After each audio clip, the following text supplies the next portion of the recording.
আমি লাকি আমার সবাইকে স্বাগত জানাচ্ছি। আমি এই মুহূর্তে রয়েছি সিলেট ৩৬ নং ওয়ার্ডের বালুচর নয়াবাজার এলাকায়। আপনারা ক্যামেরা পর্দার সামনে দেখতেই পাচ্ছেন সমাজসেবক, ওই এলাকার ৩৬ নং ওয়ার্ডের সমাজসেবক একজন ব্যক্তি, অসহায় গরিব মানুষের এক কথায় একজন আস্থাভাজন এবং সমাজসেবী বলা যায়, এবং উনি গরিব এবং অসহায় মানুষের অনেক কর্মকাণ্ডে জড়িত থাকেন। শীতার্তদের জন্য বস্ত্র বিতরণ সহ, গরিব অসহায় মানুষের, দুঃখী মানুষের জন্য খাদ্য বিতরণ সহ অনেক কর্মকাণ্ড উনি করে থাকেন। এইচ.এম. জহিরুল হক হিরু, উনার মুখ থেকে শুনবো উনার নেতা বিএনপির চেয়ারম্যান জনাব তারেক রহমান সিলেটের মাটিতে গতকাল এসেছেন। আজ ঠিক 10টার সময় আলেয়া মাদ্রাসার মাঠে উনি উনার প্রথম বক্তব্য রাখবেন। আসলে এইচ.এম. হিরু, উনার মুখ থেকে শুনবো এই তারেক রহমান পূর্ণভূমি সিলেটে আসা উপলক্ষে উনি কি বলতে চান উনাদের নেতা সম্পর্কে। ধন্যবাদ। আমাদের নেতা সম্বন্ধে বলার কিছু নাই, উনি সিলেটে আসছেন, আমরা ওনাকে স্বাগত জানাতে মাদ্রাসা মাঠে যাচ্ছি। ধন্যবাদ। ধন্যবাদ।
সাধারণ সম্পাদক সাংগঠনিক সম্পাদকের নেতৃত্ব নেতৃত্ব এসেছে।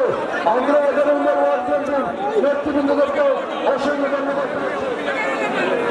20 নম্বর ওয়ার্ড বিএনপির সভাপতি, সাধারণ সম্পাদক এবং সাংগঠনিক সম্পাদকের নেতৃত্ব এসেছে। আমরা 20 নম্বর ওয়ার্ড বিএনপির নেতৃবৃন্দকে অসংখ্য ধন্যবাদ জানাচ্ছি। 25 নম্বর ওয়ার্ড বিএনপির ভারপ্রাপ্ত সভাপতি, ভারপ্রাপ্ত সাধারণ সম্পাদক এবং সাধারণ সম্পাদকের নেতৃত্বে এসেছে। আমরা 25 নম্বর ওয়ার্ড বিএনপির বাংলাদেশ জাতীয়তাবাদী দল 21 নং ওয়ার্ড শাখার নেতৃত্ব ইতিমধ্যে মিছিল সহকারে আজকের এই সমাবেশে উপস্থিত হয়েছে।